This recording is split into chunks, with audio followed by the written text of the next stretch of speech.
Shantipur গোবিন্দপুরে DB হানা। একটি বহু পুরনো রান্নার ভোজ্য তেলের গোডাউনে হানা দিয়ে বেশ কিছু মেয়াদ উত্তীর্ণ বোতল ভর্তি সরষের তেল পরীক্ষার জন্য নিয়ে গেলেন তারা।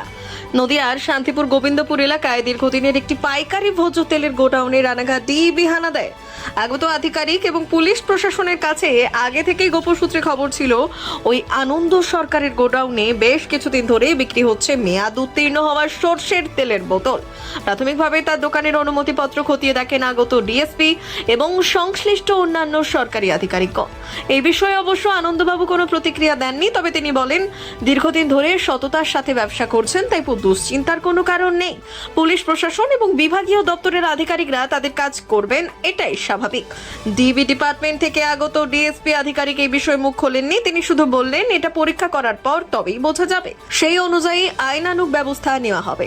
আধিকারিকের সাথে তাদের বিভিন্ন সংশ্লিষ্ট দপ্তরের অফিসার এবং জেলা পুলিশ ও শান্তিপুর থানার বিশাল পুলিশ বাহিনী এসে পৌঁছনোয় এলাকায় চাঞ্চল্যের সৃষ্টি হয়েছিল যথেষ্ট। ব্যুরো রিপোর্ট, উত্তরের প্রহরী।